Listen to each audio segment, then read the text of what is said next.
आप सभी को नमस्कार। नवरात्रि के पावन पर्व पर फिर से आप सबको शुभकामना। आज जो मूल विषय है वो डायरेक्ट सेलिंग इंडस्ट्री में जब कोई व्यक्ति आता है, शुरू में उसके उत्साह में क्या रहता है, परिवार को क्या अपेक्षाएं होती हैं और कैसे अपने सपनों से वो अपने परिवार को जोड़ता है, अपने परिवार के साथ-साथ अपने दोस्तों को, अपने जानने वालों को, सबको ये जोड़ता है और सबसे उसके मनोबल में इतना ज़्यादा बल रहता है कि सभी से वो चर्चा करता है कि आने वाला कल मेरा ऐसा हो जाएगा, आने वाला कल मेरा वैसा हो जाएगा। और धीरे-धीरे ब कई बार ऐसा भी होता है कि जिन लोगों के बीच उसकी चर्चा होती है, वो उस पर विश्वास भी नहीं करते कि ऐसा होगा और धीरे-धीरे समय बीतता जाता है। शादीशुदा जो लोग हैं, उनकी पत्नी की अपेक्षाएँ बढ़ जाती हैं, बच्चों की अपेक्षाएँ बढ़ जाती हैं, माता-पिता की अपेक्षाएँ बढ़ जाती हैं। सबकी अपेक्षाएँ जुड़ भी जाती हैं। कि भई ये जो काम कर रहा है इसका एक परिणाम आएगा, इस परिणाम से ऐसा हो जाएगा, आने वाले समय में मेरे घर में खुशियाँ आ जाएँगी, मेरे बच्चों के भविष्य में एक सुधार हो जाएगा। जो यंग ब्लड के लोग हैं वो इस बात के लिए ज़्यादा जो है प्रेरित रहते हैं कि मेरा कल अच्छा हो जाएगा और माता-पिता से कहते हैं कि मेरा भविष्य बहुत सुंदर हो जाएगा, मैं एक बहुत बड़ा व्यापार करने जा रहा हूँ। ये सारी चीज़ें होती हैं, उन अपेक्षाओं से देखा जाए तो परिवार जुड़ जाता है, देखा जाए तो कई बार ऐसी स्थितियाँ आ जाती हैं कि हमारे अगल-बगल के जो लोग हैं, वो सब हमको उसी निगाह से देखते हैं और धीरे-धीरे जब ये पल गुज़रने लगता है, यानी कि हम इस सिस्टम में काम कर रहे होते हैं, काम करते-करते ये धीरे-धीरे, धीरे-धीरे समय जो है प्रतिक्षण बीतता जाता है और अगर उसका परिणाम नहीं आता, तो होता क्या है? होता ये है कि अपेक्षाएँ जो होती हैं वो माता-पिता की होती हैं, अपेक्षाएँ जो हो जाती हैं, वो पत्नी को हो जाती है, अपेक्षाएँ जो होता है पड़ोसियों को हो जाती है, अपेक्षाएँ सबको हो जाती है और सबको लगता है कि ऐसा होगा।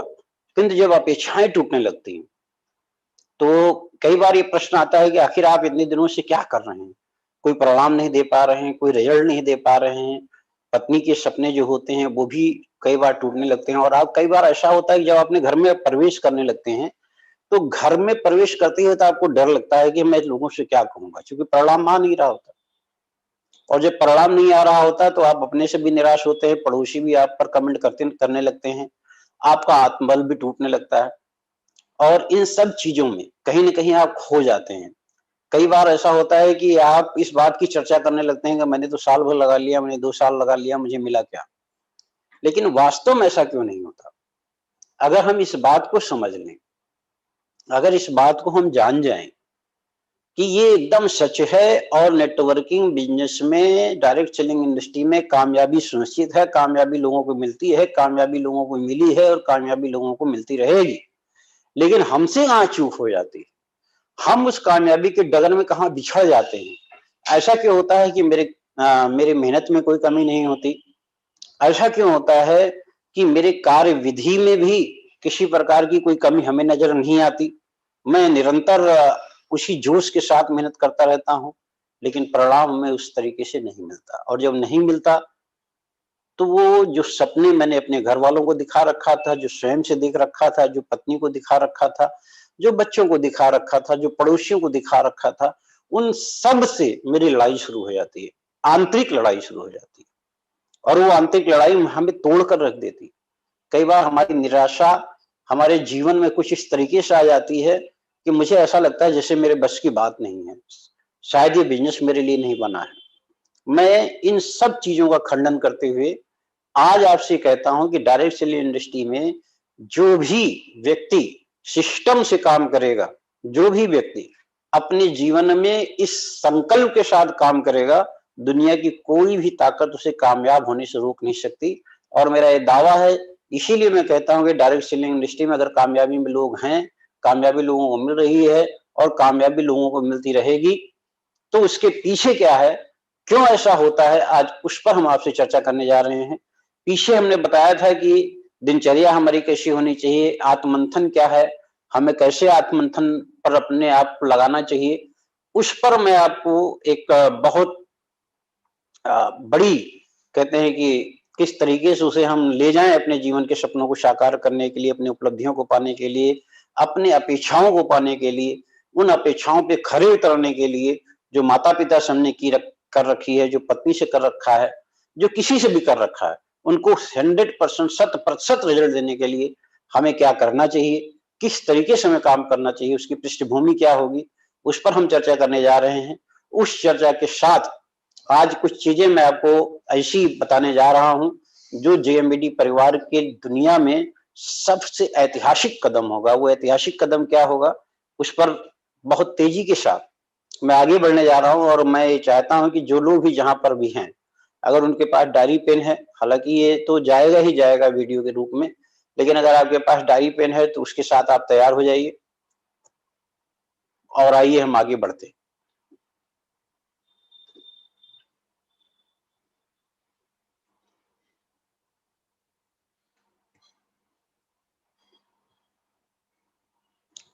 देखिए, जो विषय होने जा रहा है उस पर हम चर्चा आपसे करने जा रहे हैं। और वो चर्चा है क्या? वो चर्चा है कि सफल लीडर्स को अपने आत्ममंथन में कौन से विचार शामिल करने चाहिए। सफल लीडर्स मीन्स सफलता की ओर जो आपका ध्येय है, जिस डगर पर आप जाना चाहते हैं, जिस मंजिल को आप हासिल करना चाहते हैं, जिन सपनों को आप साकार करना चाहते हैं, उन सपनों को साकार करने के लिए कौन सा परिवर्तन आपके जीवन में होना चाहिए, कौन से विचार पर आपको अपना विचार करना चाहिए, हम उस पर पूरी तरीके से कैसे खरे उतरेंगे, आज इस पर मैं आपसे चर्चा करने जा रहा हूं।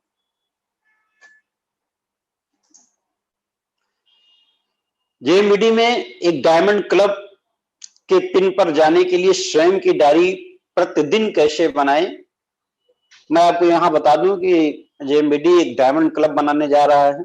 डायमंड क्लब वालों को एक पिन से नवाजा जाएगा और वो जो पिन होगी डायमंड क्लब के लिए, उसमें क्या मूलभूत सिद्धांत होगा उस पर मैं आगे चर्चा करूंगा।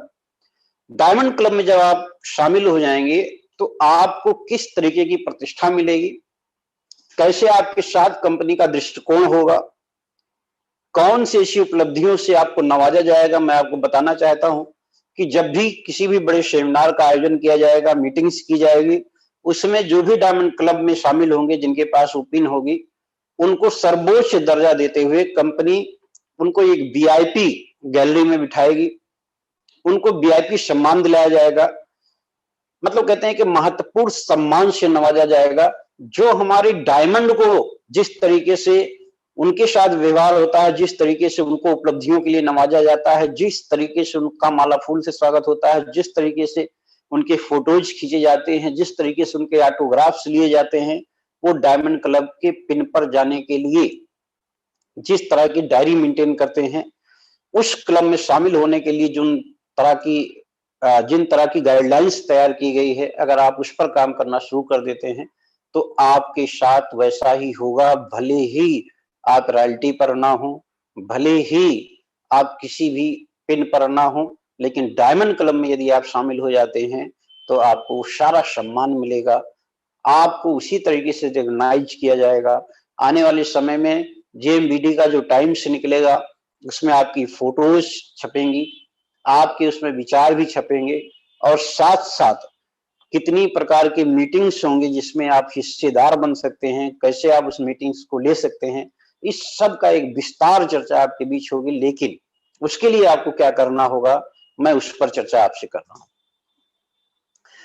जेएमबीडी डायमंड क्लब विशेष समारोह पिन, ये जो इसका जो आयोजन किया जाएगा, वो समीक्षा जो होगी वो आपके डायरी पर आधारित होगी।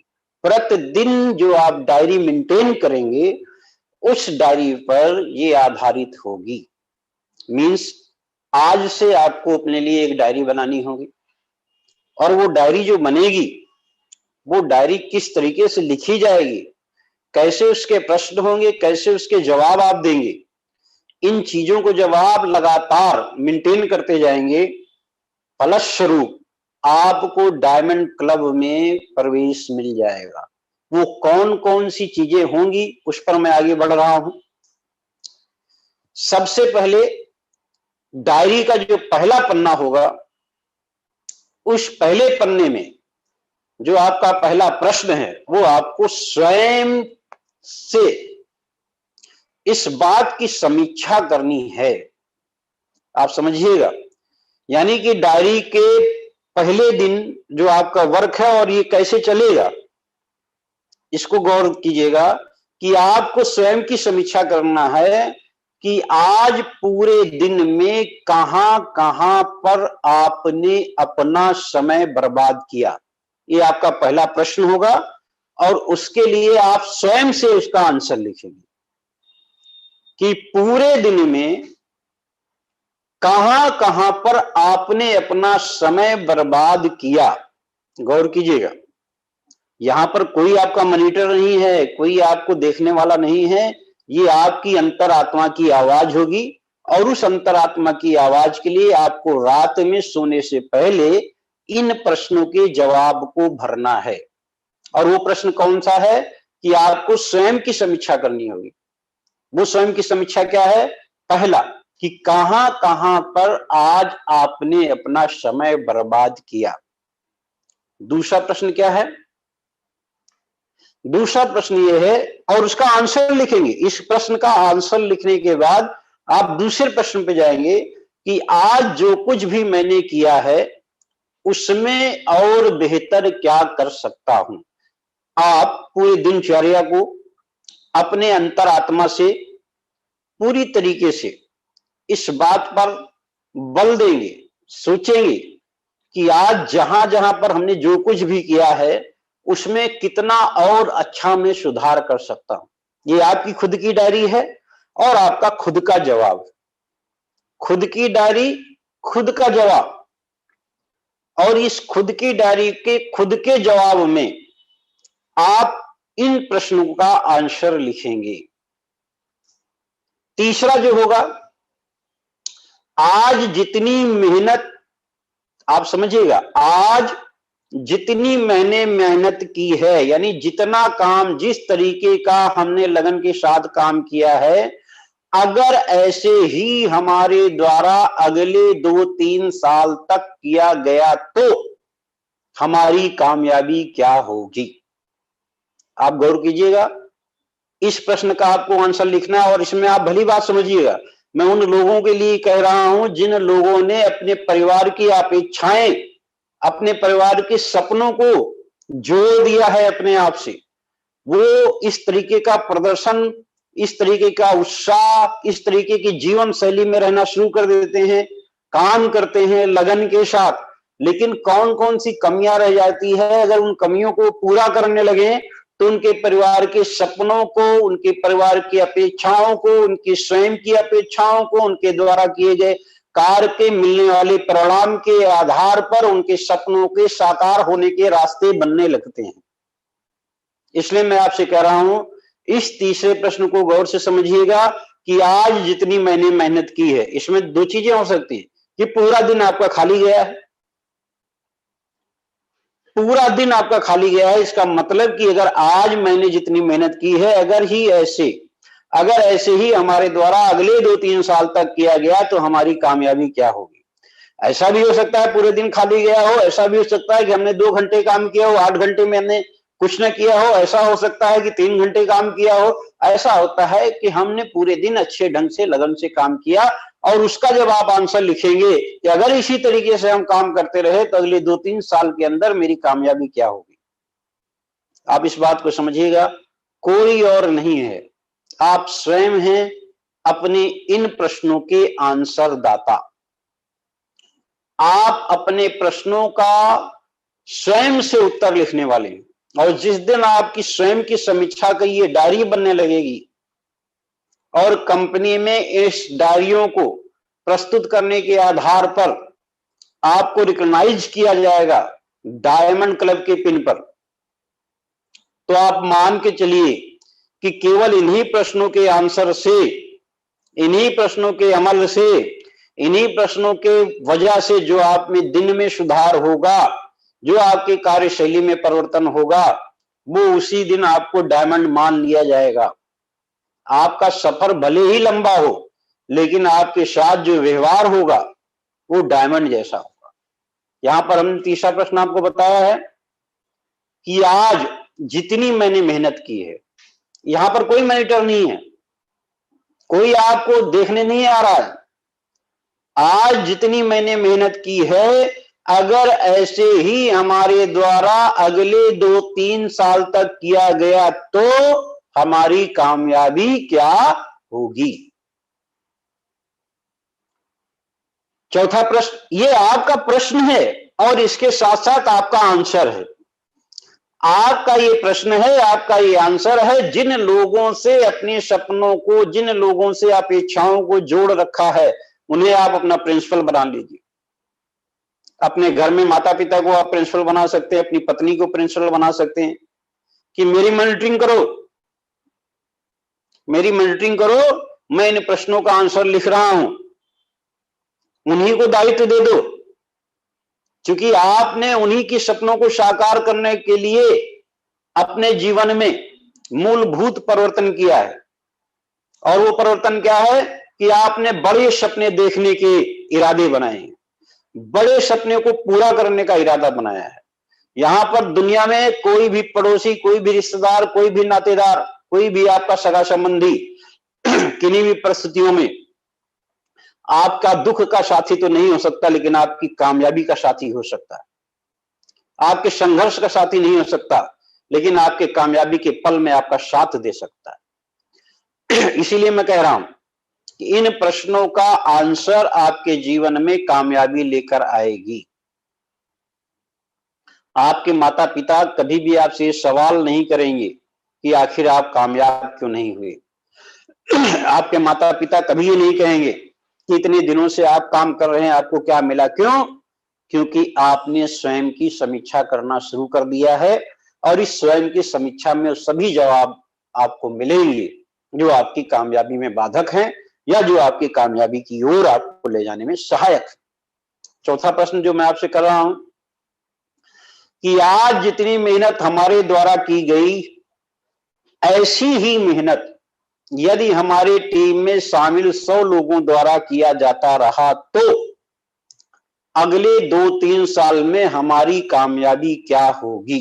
ध्यान दीजिए, जिस तरीके से आपने अपना दिन गुजारा है, जिस तरीके से आपने अपने दिन के लिए मेहनत किया है और जिस तरीके से आपको पूरे दिन में आपका परिणाम मिला है, वही आपका जवाब तय करेगा कि यदि ऐसी ही मेहनत हमारी टीम में शामिल 100 लोगों द्वारा की गई तो अगले 2-3 साल में हमारी कामयाबी क्या हो।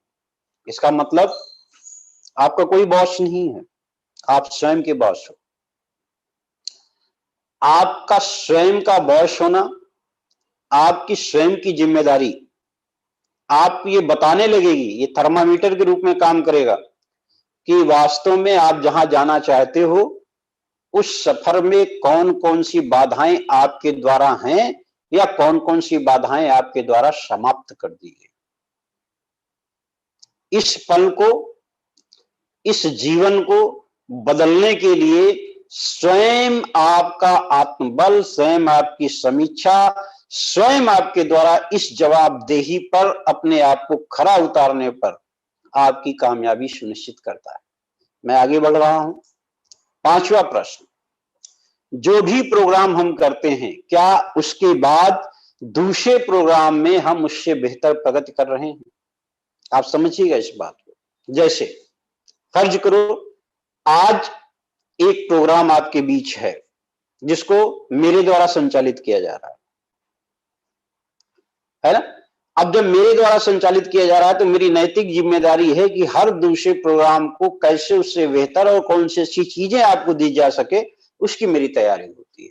ठीक उसी तरीके से अगर आपने कोई प्रोग्राम अपनी टीम के लिए ऑर्गेनाइज किया है जिसके आप वक्ता हैं, जो आप अपनी टीम को सिखाने जा रहे हैं, जो आप अपनी टीम को प्रशिक्षित करने जा रहे हैं, जिस तरीके के आपके अंदर का विचार है, क्या वो दूसरे प्रोग्राम में उससे बेहतर करने के लिए तैयार है? अगर उससे बेहतर करने के लिए तैयार है, इसका मतलब कि आप अपनी टीम पर उसके भरोसे पर खरे उतरने के लिए काम कर रहे हैं। अब यहां पर एक बात और देखिएगा, जो भी ट्रेनिंग प्रोग्राम चल रहा है, जैसे आज एक ट्रेनिंग प्रोग्राम चल रहा है, इस ट्रेनिंग प्रोग्राम में आपको ये देखना होगा कि आपके कितने लोग ट्रेनिंग में बैठते हैं। ये आपकी जिम्मेदारी है कि कितने लोग आपके ट्रेनिंग में बैठ रहे हैं, और यदि इतने ही लोग हर ट्रेनिंग में बैठते रहे तो आपको अपने लक्ष्य की प्राप्ति में कितने साल लगेंगे।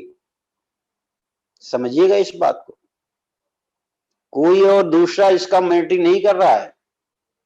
इसीलिए ये बात तय कर लीजिए कि आप जब बड़ा सपना देखते हैं, बड़े सपनों पे पहुंचने के लिए आप जब किसी संकल्प को लेते हैं, तो केवल आप ही हैं जो उस संकल्प को पूरा भी करते हैं, और केवल आप ही हैं जो उस संकल्प पर नहीं पहुंच पाते।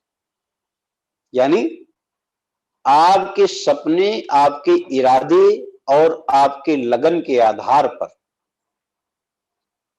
इस बात को तय करता है कि आप उसको पाते हैं या उसको पाने के लिए अभी बहुत सारा समय आपके लक्ष्य की प्राप्ति में शेष है। क्यों? आप सोचिए कि एक ट्रेनिंग प्रोग्राम चलता है, उस ट्रेनिंग प्रोग्राम में मान लो आप अकेले बैठे हो, दूसरे ट्रेनिंग में भी आप अकेले बैठे हो, तीसरी ट्रेनिंग में भी आप अकेले बैठे हो, चौथी ट्रेनिंग में भी आप अकेले बैठे हो, तो ये तय है कि आप अपने लक्ष्य को प्राप्त करने में कितना समय लगाएंगे, स्वयं से मूल्यांकन करेंगे। वहीं दूसरी तरफ एक ट्रेनिंग में ऐसी होती है जहां पर आपके 2 लोग बैठे हैं, अगली ट्रेनिंग में 4 लोग बैठ रहे हैं, उसके बाद 8 लोग बैठ रहे हैं, फिर 20 लोग बैठ रहे हैं, फिर 40 लोग बैठ रहे हैं। आपको आपके लक्ष्य का पता चल जाएगा कि आपके लक्ष्य को प्राप्त करने में कितने साल लगेंगे। किसी और को बताने की जरूरत नहीं है, ये स्वयं ही आप पता कर लेंगे कि आपको अपने लक्ष्य को प्राप्त करने में कितने समय लगेंगे। किसी से पूछने की जरूरत नहीं, कोई भी व्यक्ति इस बात के लिए जिम्मेदार नहीं है। आप स्वयं ही इस बात के जिम्मेदार हैं, और स्वयं ही इस जवाब से अपने आप को तराश लेंगे कि आप कहां पहुंचने वाले हैं। क्यों? क्योंकि आपके लोग कितने बैठ रहे हैं। अगर आप अकेले बैठ रहे हैं तो कितना समय लगेगा, 2 लोग बैठ रहे हैं तो कितना समय लगेगा, 4 लोग बैठ रहे हैं तो कितना समय लगेगा, 8 लोग बैठ रहे हैं तो कितना समय लगेगा, 10 लोग बैठ रहे हैं तो कितना समय लगेगा, 12 लोग बैठ रहे हैं तो कितना समय लगेगा, 14 लोग बैठ रहे हैं तो कितना समय लगेगा, 16 लोग बैठ रहे हैं तो कितना समय लगेगा, 18 लोग बैठ रहे हैं तो कितना समय लगेगा, 20 लोग बैठ रहे हैं तो कितना समय लगेगा। ये सब बातें आपके स्वयं पर आधारित है। इसमें कोई ऐसा नहीं है, कोई भी व्यक्ति, कोई भी ऐसा मतलब कोई सिस्टम ही नहीं है। आपका अपना लक्ष्य है, आपका अपना सपना है, आपकी अपनी राहें हैं, आपकी अपनी मंजिल है, आपकी अपनी चाहत है, और उसके लिए आप क्या कर रहे हैं। अगर इन प्रश्नों का आंसर आप दिन प्रतिदिन लिखना शुरू कर देंगे तो आपको स्वयं ही जवाब मिल जाएगा। मैं इसके आगे बढ़ रहा हूं क्योंकि एक एक प्रश्न पर बहुत सारी बातें की जा सकती है, लेकिन आज जो मैं आपकी तैयारी करा रहा हूं वो डायमंड के लिए तैयारी कर रहा हूं, और वो डायमंड की तैयारी के लिए आप जवाबदेही हैं। आप ही अपने प्रश्नों का आंसर लिखना सीख जाइए, आपको पता चल जाएगा कि आप कहां जाने का। पिछली क्लोजिंग में हमने कितने एक्टिव लोगों को अपनी टीम में शामिल कर लिया। देखिए, ये बिजनेस नेटवर्क का है, ये बिजनेस समूह का है। आप ये सोचो कि मैंने पूरे महीने काम किया, इस पूरे महीने में हमारी टीम में कितने लोग शामिल हुए। मान लो 10 लोग शामिल होते हैं तो उसमें कितने ऐसे लोग हैं जो एक्टिव रूप से अगले महीने काम करेंगे। मान लो 20 लोग शामिल होते हैं तो कितने लोग हैं उसमें जो एक्टिव रूप से काम करेंगे। मान लो 1 लोग शामिल होते हैं तो कितने लोग हैं इसमें एक्टिव रूप से काम करेंगे। ये आपकी क्लोजिंग के बाद अगले महीने की शुरुआत में आपको पता चल जाना चाहिए, और अगर आप ऐसा कर रहे हैं तो आप अपने लक्ष्य की तरफ दिन प्रतिदिन आगे की ओर बढ़ते चले जा रहे हैं। आपकी टीम में से कितने लोग हैं जो स्वयं के लिए प्रोडक्ट खरीदते हैं। आप समझिए इस बात को। आपका प्रश्न है और आपकी डायरी मेंटेन हो रही है, उस डायरी में आप देख रहे हैं कि कितने लोग हैं जो अपने स्वयं के लिए प्रोडक्ट खरीद रहे हैं। आप मेंटेन कर रहे हैं। इस महीने 1 लोग खरीद रहे हैं, अगले महीने 2 लोग खरीद रहे हैं, फिर 3, फिर 4, फिर 8, फिर 10, फिर 20, फिर 50, फिर 40, फिर 100। ये आप स्वयं की जिम्मेदारी पर दिन प्रतिदिन अपने सपनों की प्राप्ति करने के लिए उस राह पर आप बढ़ते चले जाएंगे। बस आप अपनी डायरी को मेंटेन करना शुरू कीजिए। फिर मैंने आपको एक प्रश्न और दिया, और ये आप समझिए कि जैसे बैंक में आप खाता खोलते हैं ना, तो जब आप बैंक में खाता खोलते हैं तो उसमें जितना पैसा आप जमा करते जाते हैं, जमा करते जाते हैं, वो आपकी वैल्यू बढ़ाती है। वो आपको बताती है कि आप कितने धन के मालिक हो गए।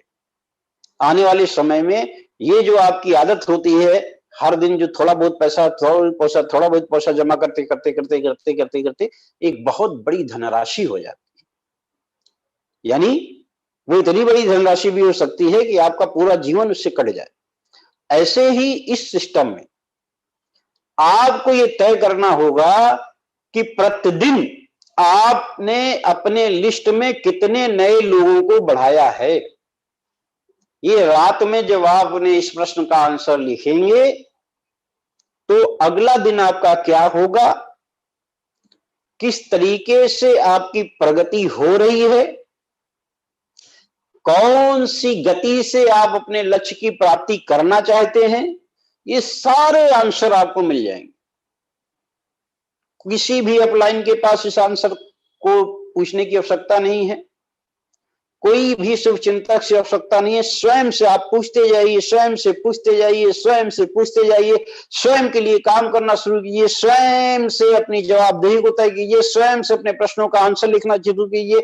स्वयं स्वयं स्वयं स्वयं खुद खुद खुद अपनी निश्चित जिम्मेदारी के आधार पर जब आप इस काम को करना शुरू कर देंगे, आपका लक्ष्य आपके सामने नतमस्तक हो जाएगा।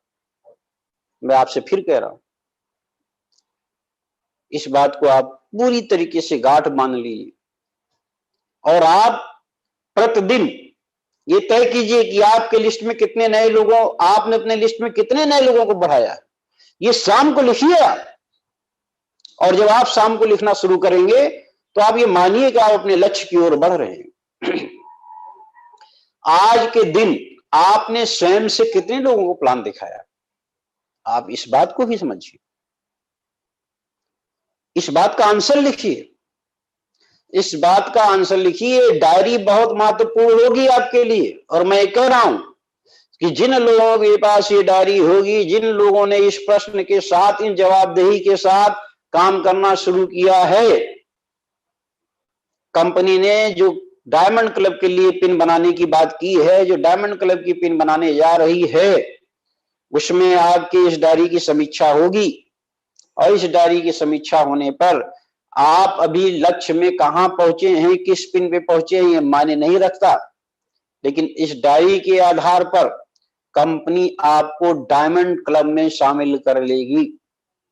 डायमंड क्लब में शामिल होने पर जो सुविधाएं, जो व्यवस्थाएं डायमंड क्लब के लोगों को मिलती हैं, अर्थात डायमंड क्लब में, यानी डायमंड व्यक्ति जब कोई जाता है तो कंपनी का वो ब्रांड एम्बेसडर बन जाता है। किसी भी बड़े से बड़े समारोह पे उसको सबसे ज्यादा माइक दिया जाता है, किसी भी बड़े समारोह में उसका बहुत बड़ा वेलकम किया जाता है। जब भी उसको शील्ड दी जाती है, सबसे अलग दी जाती है, सबसे अलग शील्ड दी जाती है, सबसे अलग पहचान दी जाती है। इसी तरीके से जब जेएमबीडी टाइम्स जिसकी संरचना की जा रही है, उस संरचना में पूरे भारत देश में ये टाइम्स जाएगा, उसमें आपकी फोटो होगी, आपके विचार होंगे, आने वाले समय में जो मीटिंग्स लगेगी उस मीटिंग्स में आपका नाम भी होगा। इसलिए मैं आपसे कह रहा हूं कि इस तरह की जब डायरी आप मेंटेन करेंगे तो मेरा यह मानना है कि आप उसी दिन से अपने आप को डायमंड बनाने के लिए काम करना शुरू कर दें। यहां 10वां प्रश्न था कि आज के दिन आपने स्वयं से कितने लोगों को प्लान दिखाया। आप इसका आंसर लिखिए। ठीक दूसरी तरफ फिर प्रश्न कीजिए कि आज के दिन आपके टीम में कितने लोगों ने अपने स्किल बढ़ाने के लिए ट्रेनिंग और सीखने में रुचि लेते हुए दिखे। आप मंथन कीजिए कि भाई आज का दिन जो मेरा बीता है उसमें हमारी जो डाउनलाइन है, हमारी जो टीम है, उसमें कितने लोग हैं जो अपने स्किल को डेवलपमेंट करना चाहते हैं, कितने लोग हैं जो ट्रेनिंग और सीखने में बहुत ज्यादा अपना मन लगा रहे हैं। आप उनको उनकी लिस्टिंग कीजिए, अपने प्रश्नों के आगे जवाब लिखिए और देखिए, उसी से आपको पता चलेगा कि आप कौन सी टीम को निर्मित कर रहे हैं और ये टीम कितनी ताकतवर होने जा रही है।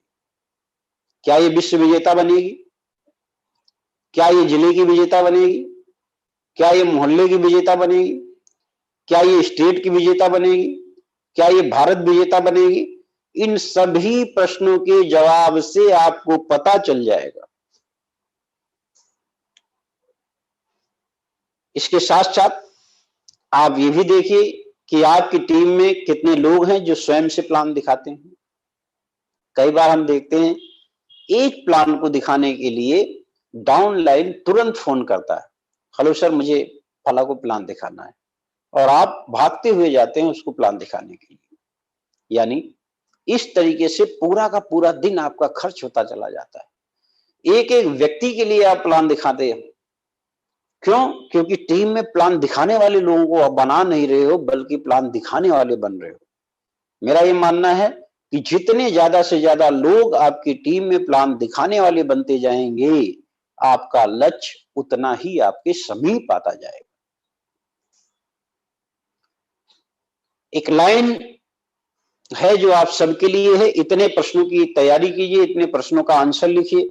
इन प्रश्नों का आंसर आप प्रतिदिन लिखिए। आप अपने नियम को बना लीजिए, रात में सोते समय आप बाकायदा अपनी डायरी मेंटेन करेंगे। इस डायरी को मेंटेन करते हुए इन प्रश्नों का आंसर लिखेंगे। इन प्रश्नों को आंसर लिखने के बाद इन प्रश्नों के आंसर को पढ़ेंगे और आत्ममंथन करेंगे कि आने वाला कल हमें क्या करना चाहिए। अगर इन प्रश्नों को आप पढ़ते रहेंगे, आत्ममंथन करते रहेंगे, पढ़ते रहेंगे, आत्ममंथन करते रहेंगे, प्रतिदिन दिन प्रतिदिन आपके लक्ष्य को, आपके मंजिल को रास्ता मिलता जाएगा और आप अपनी मंजिल की ओर बढ़ते जाएंगे। इसीलिए मैं कहता हूं कि वक्त से लड़कर जो नसीब बदल दे, इंसान वही है जो अपनी तकदीर बदल दे।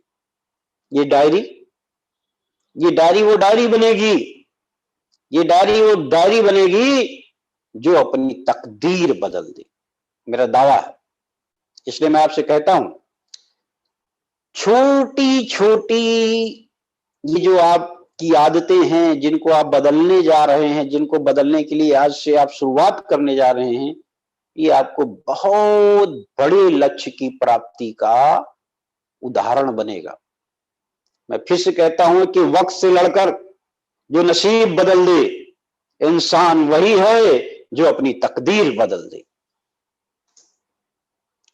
अब मैं बात करने जा रहा हूं कि जब आपकी टीम बनती है, तो टीम बनती है तो लीडरशिप कैसे की जाती है और लीडरशिप में कौन कौन से गुण होने चाहिए। क्योंकि आप लीडर बन जाते हैं, लीडर बन जाते हैं तो आप में क्या खूबियां होनी चाहिए, कौन कौन सी चीजें हैं जो आपको करनी चाहिए। आइए इस पर चर्चा करते हैं। सबसे पहले काबिल अपलाइन बनना पड़ेगा। काबिल अपलाइन समझिए इस बात को। काबिल अपलाइन बनने का मतलब है दिन पर दिन आपको इंप्रूव करना होगा। आपको अपने लिए तैयारी करनी पड़ेगी।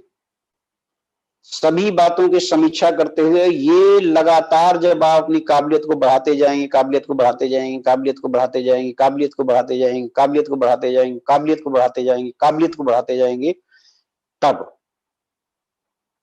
तब आप में लीडरशिप आ जाएगी। इसलिए कहते हैं लीडरशिप एक बहुत बड़ी व्यवस्था है। डाउनलाइन की निजी जिंदगी में हस्तक्षेप ना करें एवं अपनी निजी जिंदगी में भी डाउनलाइन को शामिल ना करें। ये निजी जिंदगी क्या होती है? निजी जिंदगी होती है कि आप एक बिजनेस, एक प्रोफेशनल जिंदगी में।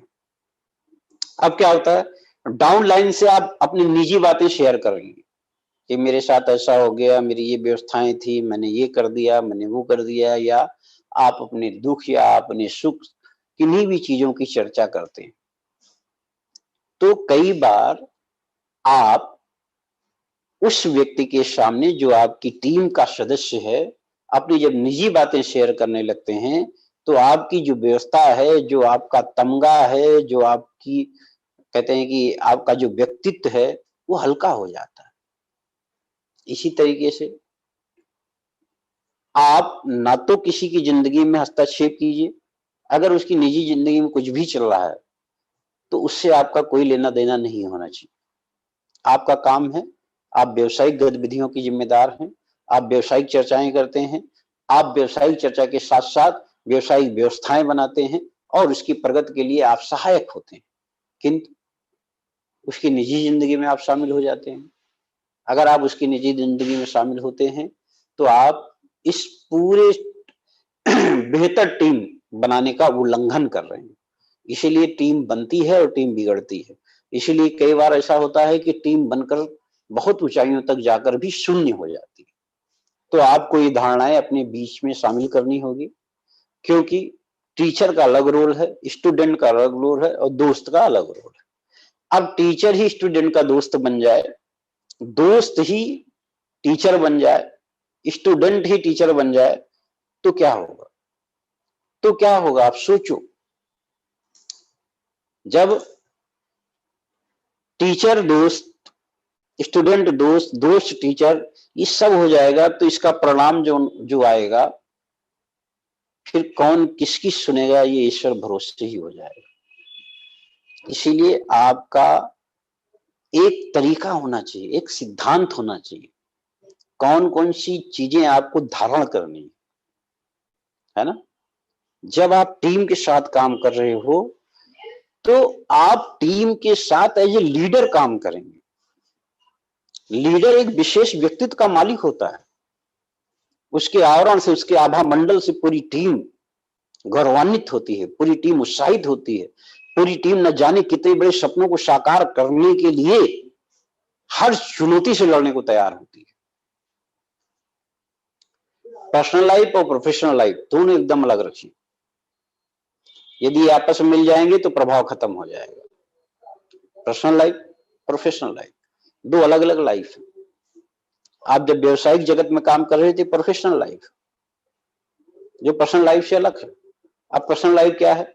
माना जैसे कि आप सिगरेट पीते हैं, किंतु ये आपके डाउनलाइन को पता नहीं है, तब आप ये समझो कि आपका प्रभाव कैसा है, आपका आचरण कैसा, आपका व्यवहार कैसा, आपका व्यक्तित्व कैसा है। आप पीते हो, लेकिन ये बात छिपी हुई है, पर्दे के पीछे है, तब आपका व्यक्तित्व कैसा है, तब आपके सामने आपकी डाउनलाइन भी बचेगी। वो भी चुरा कर अगर सिगरेट पीना होगा तो पिएगी, लेकिन अगर आप दोनों साथ में बैठकर पीते हो तो प्रभाव कैसा होगा, है ना। ये लीडरशिप के गुण हैं।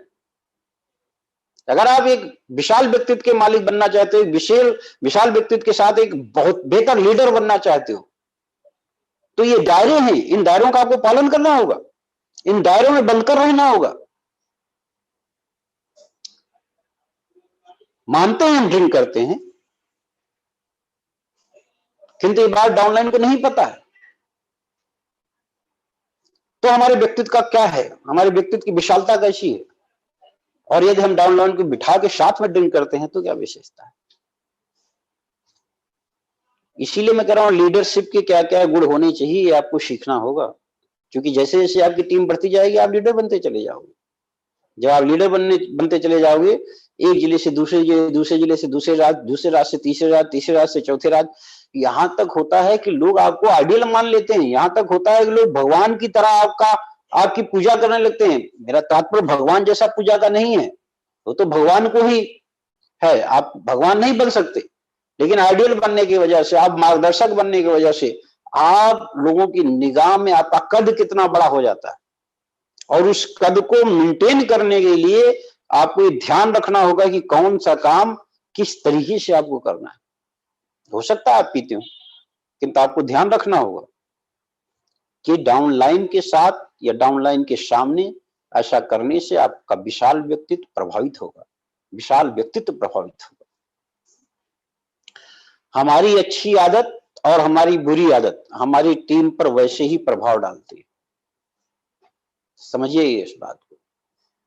हमारी अच्छी आदत और हमारी बुरी आदत, अब चूंकि टीम जब निर्मित होगी तो उस टीम के लिए आपको एथिक बनाना होगा, अपने भीतर इस बात की पाबंदी लानी होगी, और उस पाबंदी के आधार पर जब आप टीम निर्मित करेंगे तब वो टीम विश्व विजेता बनेगी।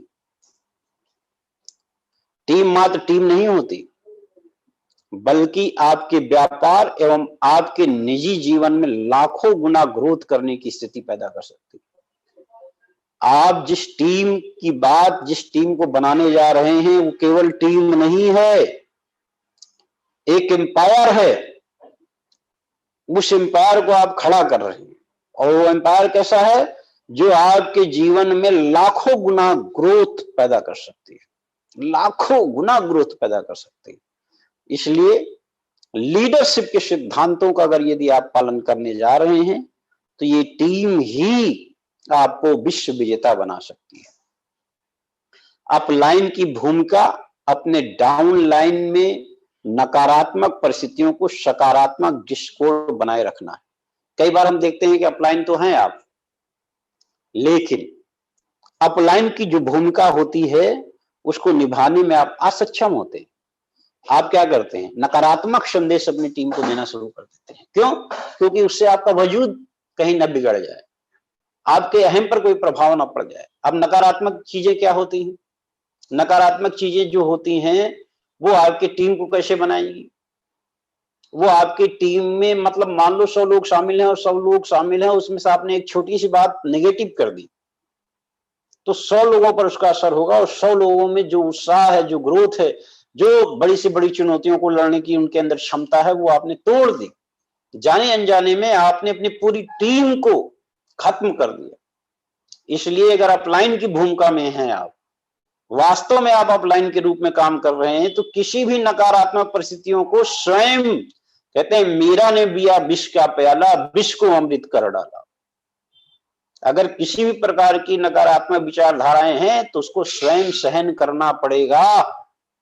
वो किसी भी प्रकार से आपकी टीम में नहीं जानी चाहिए। टीम में अगर किसी भी प्रकार की नकारात्मक स्थिति है तो उसे आप सकारात्मक बनाने के लिए काम करेंगे। यदि आप ऐसा करेंगे तब आप अपलाइन की भूमिका में खरे उतरेंगे।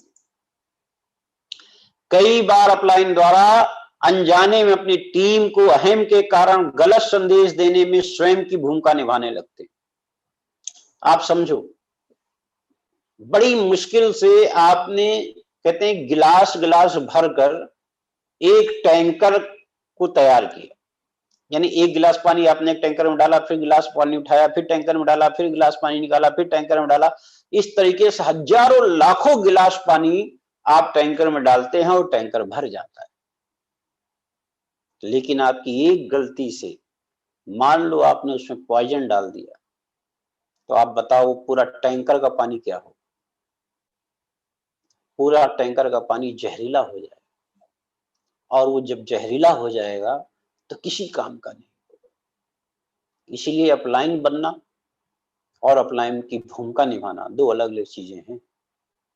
कई बार छोटी छोटी बातों को लेकर, कई बार अनजाने में जाने में आप पता नहीं कौन सा संदेश अपनी टीम को दे देते हैं, और उस सारी की सारी टीम उस जहरीले प्रभाव के कारण अपनी भूमिकाएं निभाने में असक्षम हो जाती है। आप इस बात को समझिए, एक टीम को बनाने में समय लगता है, खून पसीना आप बहाते हो, अपनी जान की बाजी लगाकर आप टीम को निर्मित करते हो, और उसी टीम को मिटाने में एक सेकंड भी नहीं लगता।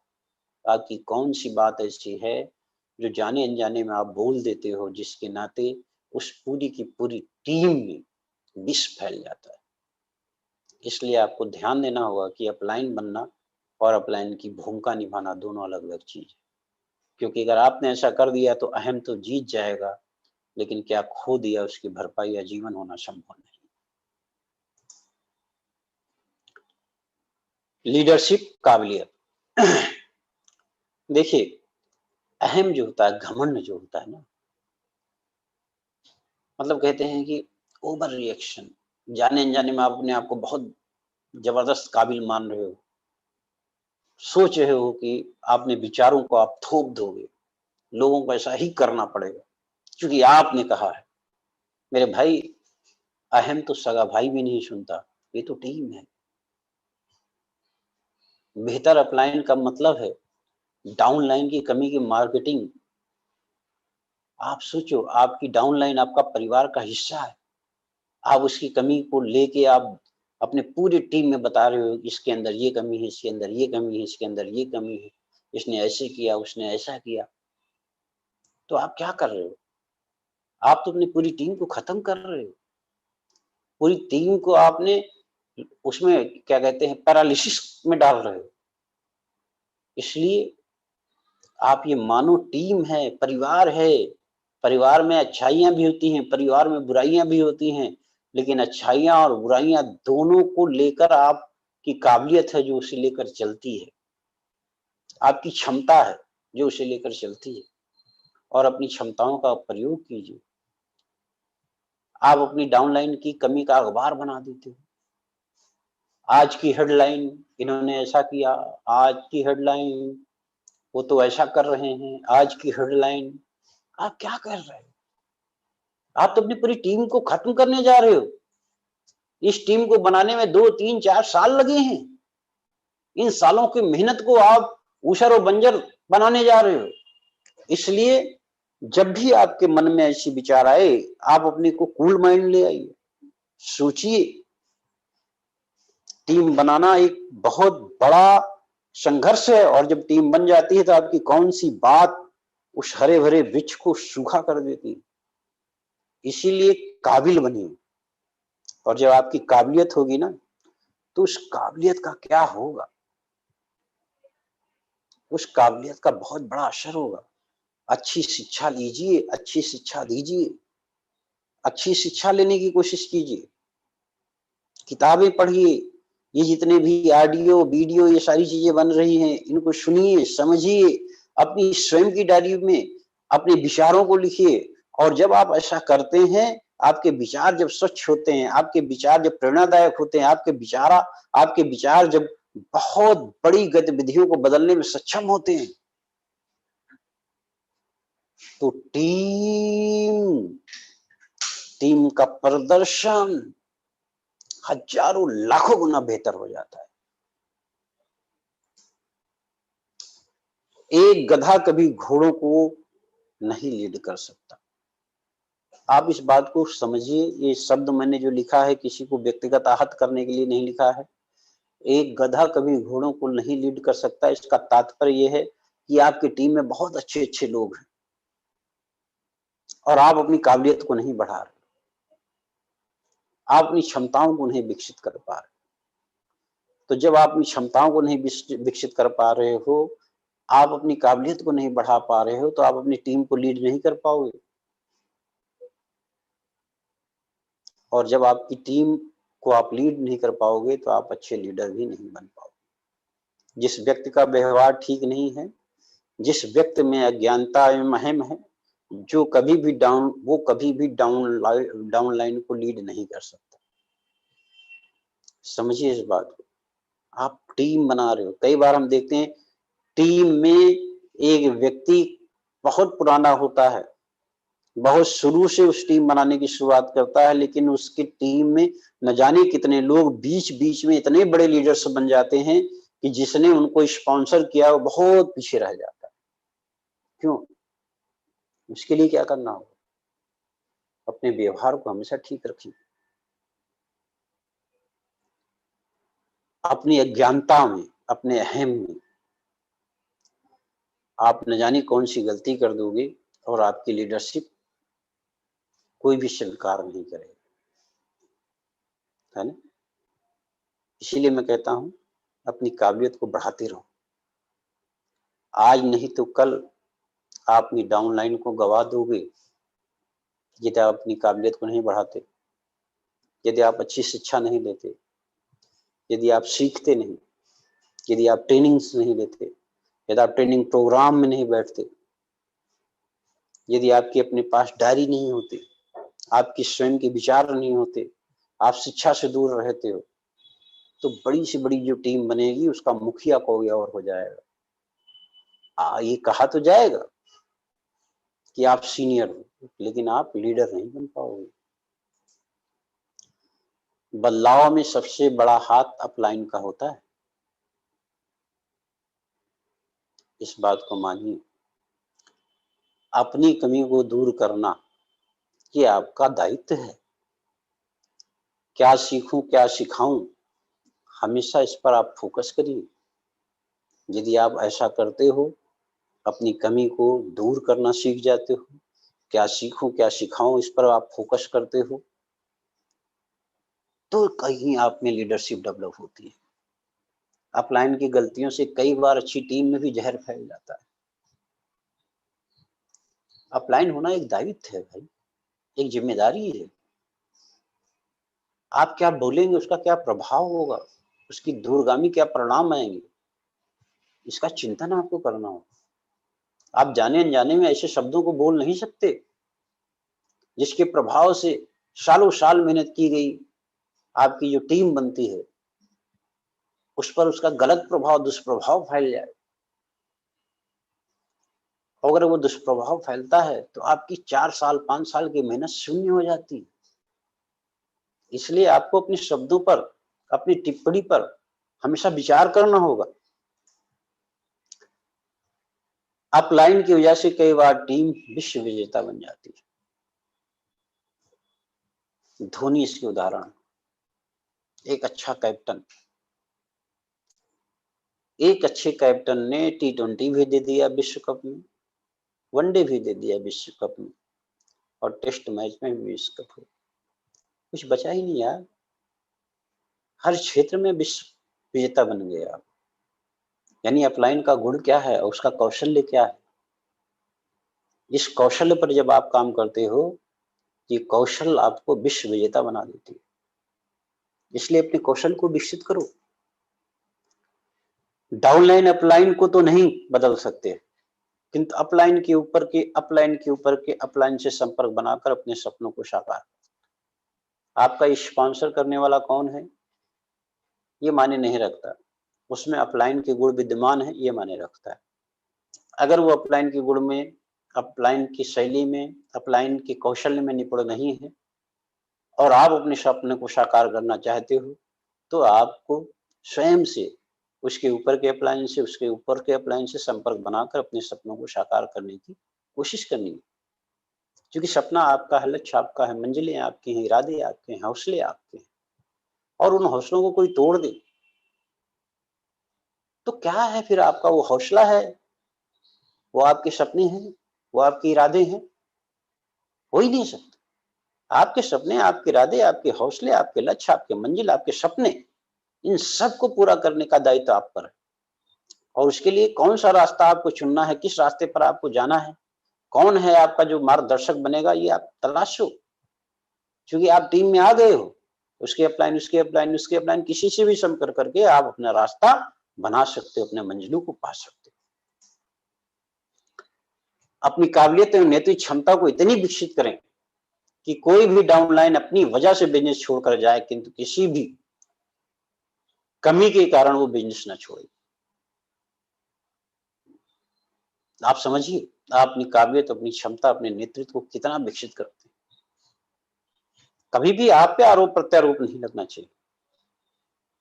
अगर कोई जाना ही चाहता है अपनी बदौलत जाए, किंतु आपकी काबिलियत, आपकी क्षमता, आपके नेतृत्व पर कोई उंगली उठा सके, इसका मतलब है कि आपको लीडरशिप में जितने भी प्रकार के कौशल्य हैं उसको प्राप्त करने की इच्छा, लगन विकसित करनी होगी।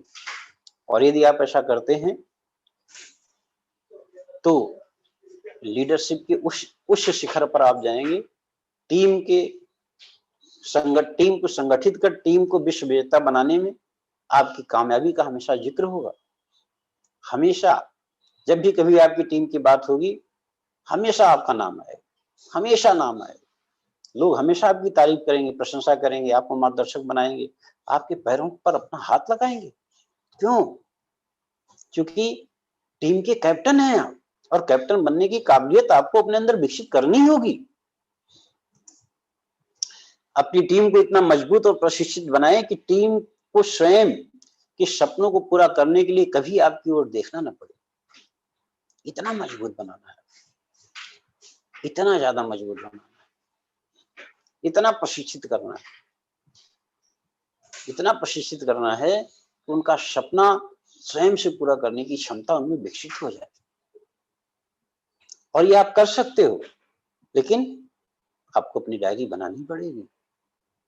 आपको उन प्रश्नों का आंसर आपको लिखना पड़ेगा। और जिस दिन आप ऐसा करने लगोगे, इन समस्त कहते हैं समस्त गुणों के आप मालिक बन जाओगे। और इसके लिए सबसे पहले अच्छा इंसान बनना जरूरी है। अच्छा इंसान बनेंगे तो सब कुछ संभव है। दोस्त बाजार में बहुत मिल जाएंगे, किंतु एक अच्छी टीम कहीं नहीं मिलती मेरे भाई। दोस्ती करने के लिए बाजार में बहुत लोग हैं, लेकिन टीम दोस्ती नहीं करती। टीम मिलकर एक बहुत बड़े लक्ष्य को हासिल करती है, बहुत बड़े सपनों को पूरा करती है, पूरी दुनिया उस पर नाच करती है। इसलिए टीम जो होती है वो कोई छोटी मोटी चीज नहीं होती, बहुत बड़ी चीज होती है, बहुत बड़ी व्यवस्था होती है। अहम की भावना नहीं होनी चाहिए। अहम की भावना इंसान को खत्म कर देती है। और ये जो भावना है, ये तो मैं इस बात को कह रहा हूं, ये कोई ऐसा नहीं कि मैं कह रहा हूं, सदियों पुरानी बात है। हर बार ये बात आई है कि जिस भी व्यक्ति में अहम है वो स्वयं भी समाप्त होता है और उससे जुड़े हुए लोगों को भी समाप्त कर देता है। इसलिए अहम नहीं होना चाहिए। जो आप सामने वाले से चाहते हो वैसे ही चाहत आपसे कोई और भी रखता है। कई बार आप बड़ी बड़ी बातें करते हो, आप तो चाहते हो कि कोई व्यक्ति ऐसा हो जो आपके लिए सब कुछ कर डाले, लेकिन आप भूल जाते हो कि ऐसे ही चाहत रखने वाले और भी लोग हैं जो आपसे ये उम्मीदें करते हैं। जो उम्मीद आप किसी और से करते हो वही उम्मीद लोग आपसे भी करते हैं। इसलिए ये ध्यान रखिए कि ऐसी कोई उम्मीद ना कीजिए जिस उम्मीद को आप पूरा ना कर सकते हैं। अगर आप किसी से उम्मीद करते हो तो आपको भी ध्यान रखना है कि वही उम्मीद कोई और आपसे भी करेगा, और ऐसी उम्मीद जो आप नहीं पूरा कर सकते वैसी उम्मीद किसी और से करना ये नादानी होगी। अपनी काबिलियत को इतना विकसित करें कि खुदा भी बंदे से खुद पूछे, बता तेरी रजा क्या है। कर सकते हैं? आइए चंद बातें और आपसे करते हैं। अपलाइन कोई शब्द नहीं है।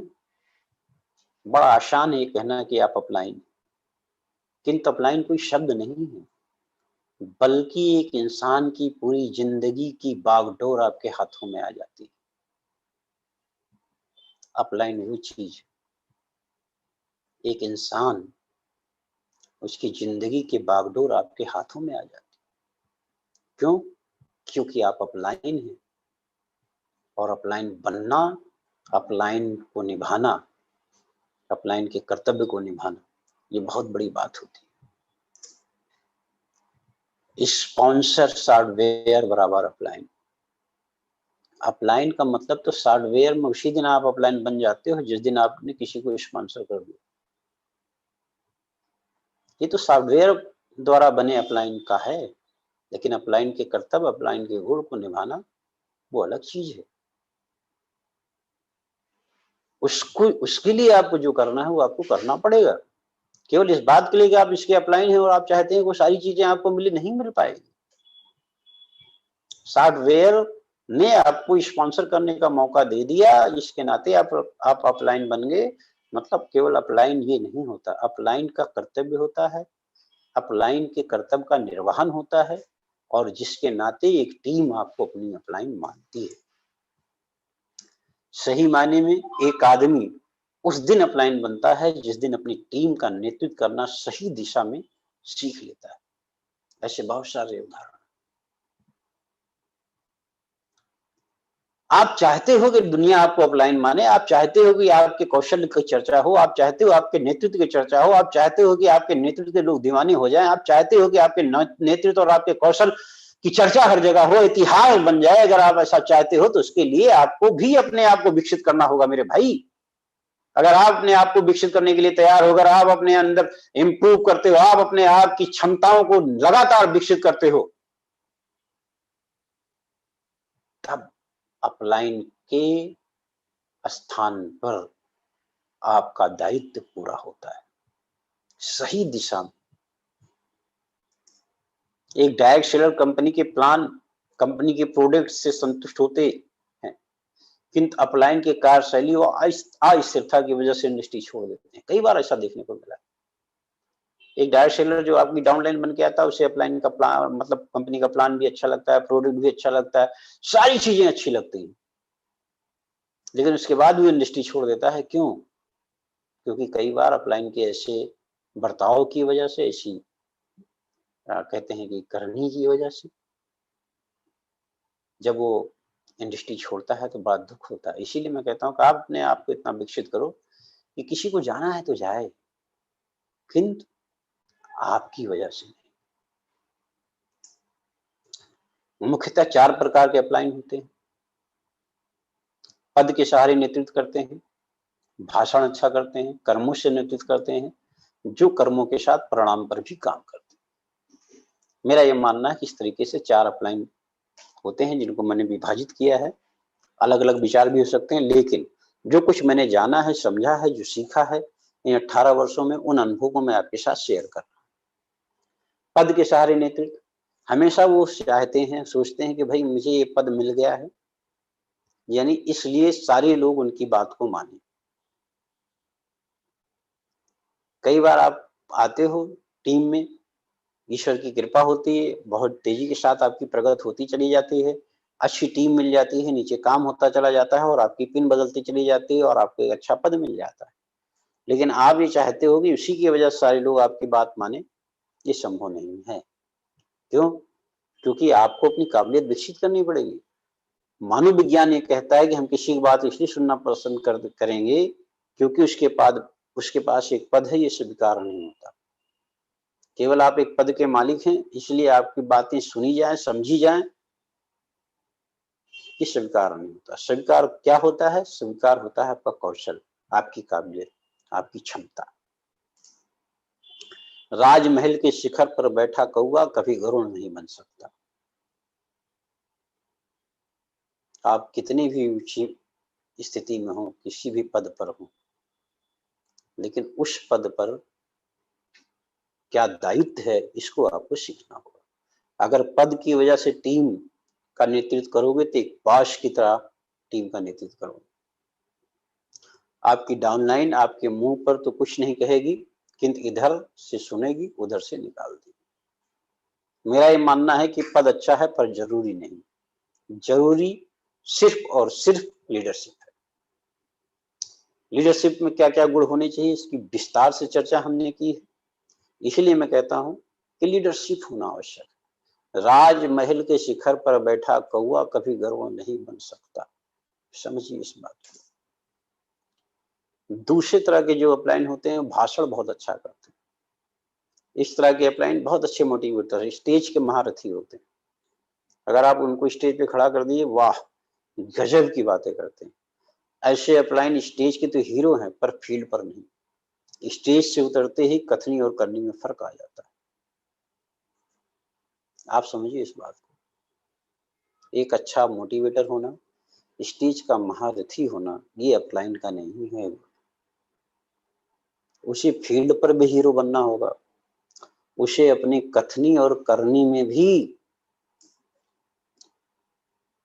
जो भाषण करने वाले होते हैं, प्रायः इनका परिणाम से दूर दूर से संबंध नहीं होता। ये तो भाषण करते हैं, लेकिन परिणाम आप इनसे पूछिए तो इनके पास परिणाम नहीं होता। इन, इनका लक्ष्य से भी कोई रिश्ता नहीं होता। जो लक्ष्य है उससे भी कोई रिश्ता नहीं होता। लक्ष्य के साथ समय से भी कोई रिश्ता नहीं होता। आप इनसे जब भी बात कीजिए, ये बातें बड़ी बड़ी करेंगे, मैं ऐसा कर दूंगा, वैसा कर दूंगा। जब भी आप इनसे टारगेट पर बात कीजिए, अनिश्चित काल में जवाब देते हैं। हम ऐसा कुछ समय बाद कर देंगे, 2 साल बाद ऐसा कर देंगे, 5 साल बाद ऐसा कर देंगे, 1 साल बाद ऐसा हो जाएगा। क्यों? क्योंकि काम करने की जो विधि है, काम करने का जो तौर तरीका है, उससे इनका गहरा संबंध नहीं है। इसीलिए जब ये लक्ष्य लेते हैं, टारगेट लेते हैं, तो उसको समय से बांध नहीं पाते। मैं 5,000 का काम करूंगा 1 दिन में। ये कहना बड़ा आसान है, लेकिन करेंगे, इसको करके दिखाएंगे, ऐसा नहीं हो पाता। इसीलिए ये भाषण वाले लीडर कहलाते हैं। भाषण अच्छा कर लेते हैं, किंतु परिणाम उस तरीके से नहीं दे पाते। इसीलिए जब भी आप इनसे बात कीजिए कि भाई आप बताओ आपकी टीम में कितना बिजनेस होगा, ये पहले दिन तो बहुत बड़ी-बड़ी बात करेंगे, आखिरी समय में वो बिजनेस नहीं कर पाते। क्यों? क्योंकि वास्तविकता से दूर है ना। इसीलिए आप इनसे पूछिए आप टेक्निकल कब जाओगे? आप इसे आपकी टीम में कितने लोग टेक्निकल बनेंगे? साल भर में ऐसा कर देंगे, 2 साल में ऐसा कर देंगे, 5 साल में ऐसा कर देंगे। तीसरे तरह की जो अपलाइन होते हैं, कर्मों से नेतृत्व करते हैं। ये अपनी कथनी और कर्म से प्रभावित करते हैं। ये जो कुछ भी करते हैं, जो कुछ भी कहते हैं, पहले स्वयं अगर इन्होंने रीपर्चेज कर लिया, तब टीम से कहते हैं रीपर्चेज करने के लिए। पहले स्वयं से 10-20 अवेयरनेस की मीटिंग करते हैं, टीम से भी कहते हैं कि 10-20 अवेयरनेस की मीटिंग करो। यानी स्वयं के प्रदर्शन जो करते रहते हैं, वो स्वयं से करते हुए अपनी टीम से कराने की कोशिश करते हैं। ये किसी की कंधे पर बंदूक रख के नहीं चलाते, स्वयं की जवाबदेही तय करते हैं। किसी को भी अपना सहारा नहीं बनाते, स्वयं की जवाबदेही तय करते हैं। महीने के पहले दिन ही लक्ष्य को निर्धारित करते हैं और उसी के आधार पर अपने 30 दिन का शेड्यूल भी टीम के समक्ष फाइनल करते हैं। खुद क्या किया, आप अपना काम टीम को बताते हैं कि मैंने ये काम किया है और टीम को भी वैसे काम करने की प्रेरणा देते हैं। स्टेज पर बोलने में भले ही माहिर क्यों ना हो, ऐसे लोग हो सकता है स्टेज पर बहुत बढ़िया ना बोल सकते हो, कि उनका चेक सदैव बड़ा होता है। क्यों? क्योंकि कथनी और करनी में कोई फर्क नहीं होता। चौथा, जो परिणाम पर काम करते हैं, सही दिशा में काम करते हैं और खुद के कार्यों की समीक्षा करते हैं। जैसा मैंने आपको बताया कि आपको डायरी बनानी होगी, डायरी में लिखे हुए प्रश्नों का आपको आंसर लिखना पड़ेगा। अगर आप ऐसा करते रहते हैं, अपने समय को पैसे के रूप में देखते हैं, यानी हमने आपको पहले ही बताया कि आपने दिन में अपने समय को कहाँ-कहाँ बर्बाद किया। अपने समय को ये देखते हैं, एक-एक सेकंड हमारा कितना मूल्यवान है और उसको ये जानते हैं कि हमारा कितना पैसा बर्बाद होता है। प्रतिक्षण अपने कार्यों के परिणाम का सीधा संबंध रखते हैं। इनके जीवन का लक्ष्य बहुत मूल्यवान होता है और अपने लक्ष्य की प्राप्ति के लिए प्रतिदिन परिणाम पर काम करते हैं, प्रतिदिन समीक्षा करते हैं। जैसा कि हमने आपसे कहा कि आपको डायरी बनानी है। ये अपनी डाउनलाइन को लक्ष्य पे पहुंचाने के लिए उनको सही दिशा में काम करने की प्रेरणा देते हैं। इनका मकसद हमेशा डाउनलाइन के पिन के बदलाव पर होता है एवं सदैव उसके टीम के साथ मिल बैठकर काम करने में सक्षम होते हैं। इनका समय बहुत मूल्यवान होता है तथा सदैव अन्य तरह की चर्चाओं से ये बचते रहते हैं। जो कर्मों के साथ परिणाम पर काम करते हैं, जो अपने लक्ष्य को अपनी जिंदगी से जोड़ देते हैं और अपने लक्ष्य के प्रति हर पल समर्पित होते हैं। स्वयं का मूल्यांकन, सही दिशा में काम करना क्या होता है? देखिए, मैं एक बात कह रहा हूं, इसको आप समझिएगा। काम दीमक भी दिन रात करती है, पर निर्माण के लिए नहीं, विनाश के लिए कार्य करती है। दिन रात काम करती है, निर्माण के लिए नहीं, विनाश के लिए काम करती है। इसलिए स्वयं का मूल्यांकन कीजिए और सही दिशा में काम करना क्या होता है, इसे सीखिए। सही दिशा में काम करना क्या होता है, उसके लिए जिस दिन आप अपनी डायरी मेंटेन करना सीख जाओगे, जिस दिन आप अपनी डायरी के उन प्रश्नों का आंसर देना सीख जाओगे, उन प्रश्नों को वास्तविक रूप से सच्चे मन से आप उनका आंसर देना और दिन प्रतिदिन उसकी समीक्षा करना सीख जाओगे, आपका लक्ष्य आपके पास होगा, आपके सपने साकार होंगे, आप अपने परिवार की अपेक्षाओं पे खरी उतरेंगे। आप अपने सपनों को साकार करने के लिए जिन जिन लोगों की अपेक्षाएं जोड़ रखे हैं, उन सब को आप पर अनाज हो।